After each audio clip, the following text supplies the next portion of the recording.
Hello guys, welcome back to our channel Domjur girl Sneha. আর আমি তোমাদের স্নেহা। কেমন আছো তোমরা সবাই? আজ থেকে আবারও আসছে ডেলি ব্লগ। অনেকদিন মাঝখানে গ্যাপ হয়ে গেছে, ডেলি ব্লগ করিনি, বাট আজ থেকে আসবে ডেলি ব্লগ। আজকে দিনটা একটু ফ্রি ভাবে কাটাবো বলেছিলাম, কারণ কালকে ছিল প্রচুর কাজ, বাট একটা কাজ একটু রিটার্ন এসছে, কারণ কি ফিটিংসের প্রবলেম হয়েছে। তো এটা এক্ষুনি ঠিক করবো, ঠিক করে তারপরে যাব মায়ের মন্দিরে পুজো দিতে, যেহেতু আজকে শনিবার। তো আমি কখনোই পুজো দিতে গিয়ে ক্লিপ নিই না, আমি ভিডিও করি না, আমার ভালো লাগে না, মানে আমার পুজো দিতে যাই ব্যাস ওইটাই। কিন্তু আজকে ভিডিও করবো। আমার মানে এটাও যেহেতু আমার একটা ভালোবাসার জিনিস, এটা আমার কাজ, মানে কাজ তো অবশ্যই, বাট একটা ভালোবাসার যেহেতু। হ্যাঁ, তো আমার পুজো দিতে গিয়ে ভিডিও মানে আমি করি না। আমার করলে মনে হয় যে আমি কি ফটো তোলা ভিডিও করার জন্য যাচ্ছি, মানে স্ট্যাটাস দেওয়া এইসবগুলো, মানে এগুলো আমার ভালো লাগে না পুজো দিতে গিয়ে অন্তত। তো কিন্তু আজকে যেহেতু আমার মানে এটাও আমার ভালোবাসার জিনিস, মানে এটা লোককে দেখানো নয়, এটা আমার কাজ, এটা আমার ভালোবাসা। তো সেই কারণে আমি ভাবলাম একটুখানি ক্লিপ নেবো যে পুজো দিতে যাব যখন। আর তো চলো দেখা যাক, আগে স্নানটা সেরে ফেলি, ব্রাশ করি, স্নান সারি, তারপর ওই দিদিটা আসবে, ওর কাজটা করে দেবো, করে দেওয়ার পর বেরিয়ে যাব। তো চলো সঙ্গে থাকো, দেখতে থাকো। যেমন তোমাদেরকে বলেছিলাম ঠিক তেমন রূপেই আমি ফিরে এসেছি, মানে স্নান টান সেরে তারপরেই আমি ফিরে এসেছি।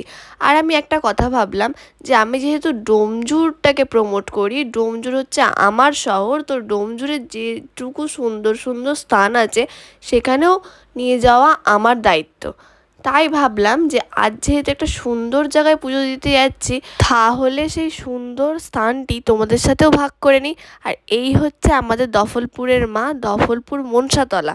যারা যারা ডোমজুরবাসী আছো তারা অবশ্যই জানো, আমি জানি, কিন্তু যারা ডোমজুরে থাকো না তারা পারলে একবার ঘুরে যেও। এটি হচ্ছে ভীষণ একটি শান্তির জায়গা আমাদের সকল ডোমজুরবাসীর কাছে। এবার যারা ডোমজুরের বাইরে থেকেও দেখছো, তারা যদি এসে থাকো আমাকে একটা ছোট্ট কমেন্ট করে জানিও। আর এইখানে আমি প্রত্যেক শনিবারই প্রায় যেতাম, কিন্তু এখন আর অতটা যাওয়া হয় না। কিন্তু যখনই আমার মনটা চায় যে মায়ের স্থান থেকে ঘুরে আসছি, তখনই আমি ওখানে একবার করে যাই এবং পুজো দিয়ে আসি। এবার তোমরা তো কে কোন প্রান্ত থেকে দেখছো আমার ভিডিও সেটা তো আমার জানা নেই, তবে তোমরা ডোমজুর থেকে কিভাবে দফলপুর মায়ের কাছে যাবে সেটা আমি তোমাদেরকে এই ভিডিওর মধ্যে বলতেই পারি। আমাদের ডোমজুরের আপড়া মন্দির, ডোমজুরের প্রায় সকল মানুষই এই মন্দিরের নাম জানে।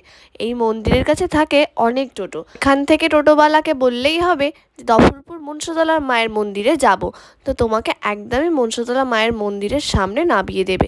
আর এই যে তোমাদের সাথে কথা বলতে বলতে আমি চলে এসেছি ডোমজুরে আবার, মানে দফলপুর থেকে ডোমজুরে চলে এসেছি পুজো টুজো দিয়ে। এবং তারপরে ভাবছিলাম কি করব বাড়ি এসে।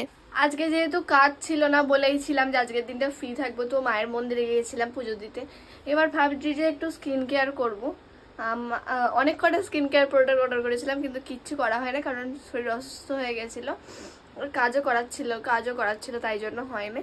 তো এইবার স্কিন কেয়ারগুলো একটুখানি দেখি যে কীরকম কি। আজকে একটা প্রোডাক্ট আজকে ইউজ করবো, তো দেখো, এই দেখো এখানে সব যেমনকে তেমন কিনে রাখা আছে, শুধু ফেস ওয়াশটা আমি ইউজ করছিলাম। আর এই ক্রিমটা একবার ইউজ করেছি, তো আজকে গুড ভাইবসের এই উত্তানটা আজকে ইউজ করবো। তো চলো। আর এই যে এখানে নিয়ে নিয়েছিলাম আমি উপতানের ফেস প্যাকটা, এটা আমি ইউজ কীভাবে করেছি সেটা শর্ট ভিডিওর মধ্যে আমার পোস্ট করা আছে, আমার চ্যানেলে গিয়ে তোমরা দেখে নিতে পারো। তো এইটা আমার প্রিপেয়ার করতে করতে তোমাদেরকে আরেকটা কথা জানাই যে কেউ যদি তোমরা হাওড়ার দিক থেকে আসো ডোমজুরে, তাহলে তোমরা নামবে 63 বাস স্ট্যান্ডের কাছে। 63 বাস স্ট্যান্ড থেকে একটু আগের দিকে হেঁটে এলেই তোমরা দেখতে পাবে আপড়া মন্দির। আর তোমরা যদি আসো আমতার দিক থেকে তাহলে নামবে সিটিসি বাস স্ট্যান্ডের কাছে। সিটিসি বাস স্ট্যান্ড থেকে কিছুটা হেঁটে এলেই তোমরা দেখতে পেয়ে যাবে আপড়া মন্দির, বা কোনো ডোমজুরবাসীকে জিজ্ঞাসা করে নিলেই তিনি দেখিয়ে দেবেন যে আপড়া মন্দিরটা। তাহলে এই তো তোমাদেরকে জানিয়ে দিলাম যে কিভাবে আসতে হবে। একদিন ঝটপট চলে এসে মায়ের মন্দিরে ঘুরে যেও। আর তোমাদের সাথে কথা বলতে বলতে দেখো আমি এই ফেস প্যাকের গুঁড়োটা ঢেলে নিচ্ছি। আর এটা যেহেতু আমি ফার্স্ট টাইম ইউজ করছি, আমি ভাবছি যে এটা কীরকম। আর এই দেখো পুরো গুঁড়োটা উড়ে উড়ে চারিদিকে হয়ে যাচ্ছে, ওই জন্য আমি পাখাটাও বন্ধ করে দিলাম, গরমের মধ্যে ভিডিও করতে হচ্ছে। কি বলবো। আর যাই হোক, আমি যেহেতু রোদ্দুর থেকে এসেছি আমি ভাবলাম না আমার স্কিনের ট্যানটা একটু তুলে নিই, তো সেই কারণে আমি ইউজ করতে বসে পড়েছি এই জিনিসটা। আমি প্রথমে বাটির মধ্যে এই যে পাউডারটা ছিল ওই পাউডারটা নিয়ে নিলাম, আর এইখানে একটা জিপ মতো আছে যেটার জন্য পাউডারটা অনেক দিন রাখা যাবে, খারাপ হবে না ওই প্যাকেটের মধ্যেই। আর এটা ইউজ করতে করতে একটা কথা তোমাদের সাথে শেয়ার করে রাখি, দেখবে যতই তোমার মনকে তুমি বোঝাও যে না তুমি ঠিক আছো, না তুমি ঠিক আছো, কিন্তু তোমার শরীর ভালো না থাকলে তোমার মন কিছুতেই ভালো লাগে না।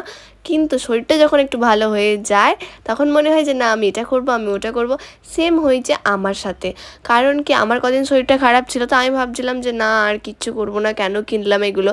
দেন তারপরে একটু শরীরটা ভালো হতে নিজের মনকে তখন বোঝাতে, নিজের মন তখন কথা শুনছে যে না নিজের খেয়াল রাখতে হবে, নিজের স্কিন কেয়ার করতে হবে, সমস্তটা করতে হবে, চারিদিকটা পজিটিভ ভাইব রাখতে হবে, তবে পজিটিভ জিনিস আমার সাথেও হবে। আর দেখবে আমি শর্ট ভিডিওতে বলেছি আমি প্রবলেমকে ছেড়ে এলেও প্রবলেম আমাকে ছাড়বে না। ফেস প্যাক যখন ইউজ করতে যাচ্ছি তখন দেখছি গোলাপ জল নেই, তাহলে কি করব? ফেস প্যাকটাকে আমি ইউজ করব না? একদমই না, কোনো কিছুর জন্য থেমে থাকা যাবে না, অবশ্যই ফেস প্যাকটা ইউজ করতে হবে। গোলাপ জল নেই তো কি হয়েছে, আমি তো এমনি জল ইউজ করতেই পারি, তাই না? তো আমি এমনি জলই ইউজ করে নিয়েছিলাম। বাট ফেস প্যাকটা ছিল পুরো ন্যাচারাল, একদম সুন্দর, মানে এত সুন্দর আমি ভাবিনি, আমি এতটাও এক্সপেক্ট করিনি, আমার এক্সপেকটেশনের বেশি হয়েছে। তুমি দেখবে যেটা তুমি এক্সপেক্ট করবে না তার থেকে বেশি কিছুই তোমার সাথে হবে, আর যেটা তুমি এক্সপেক্ট করবে, যেটা তুমি ভাববে যে না এই হবে ওই হবে সেই হবে, সেখানে তোমার কিচ্ছু হবে না, একটা কাজও হবে না। আমার সাথে তো হয়, তোমাদের কার কার সাথে হয় আমাকে একটু জানিও। আর এইখানে ফোনটা ধরে আমি কেরামতি করে নিচ্ছিলাম, কিন্তু ফেস প্যাকটা লাগাচ্ছিলাম এটা ঠিক করে দেখা যায় না, কারণ ফোনও ধরছিলাম আমি, ফেস প্যাকও লাগাচ্ছিলাম আমি, মানে কি বলবো, গরিব ইউটিউবার, আর কি করা যাবে বলো। যাই হোক, তোমরা সাপোর্ট করলে তারপরে না হয় একটুখানি ঠিকঠাক করে আবার ভিডিও করব। তো এইটা অন্তত জানিও যে কেমন হয়েছে ভিডিওটা, আর তোমরা কি হেল্পফুল হয়েছো ধবলপুর মায়ের মন্দির আসার জন্য। আর এখানে আমি ফেস প্যাকটা অ্যাপ্লাই করে নিয়েছি আমার মুখে, আর কিছুক্ষণের জন্য রেখে দেবো, ওই 15-20 মিনিট। আর 15-20 মিনিট রেখে দেওয়ার পর আমি ধুয়ে নেব ফেস প্যাকটা। আর মুখটা অনেকটা ক্লিন হয়েছে, মানে আগের থেকে, যেহেতু বাইরে ছিলাম, বাইরের ধুলো বালি ময়লা সেগুলো আমার মুখে পুরো ভর্তি হয়েছিল, সেখান থেকে আমার অনেকটা ফ্রেশ লাগছে। তো স্নানও সকালবেলা হয়ে গেছিলো, এবারে ভাত খেতে বসে পড়বো। আর সেদিনকে হয়েছিল নিরামিষ। আমি মাকে বলেছিলাম মা পিতলের থালায় ভাত দেবে আমাকে, স্টিলের থালাটা কেমন একটা দেখতে লাগছে ক্যামেরাতে। তো তারপরে একটা লম্বা ঘুম দিয়ে আমি উঠে পড়েছি, আর সেদিনটা ছিল শনিবার, আমি যাবো নাচ শেখাতে। এই বলেই তোমাদেরকে টাটা বাই বাই করছি, পরের ভিডিওতে আবার দেখা হচ্ছে, ভালো থেকো সুস্থ থেকো।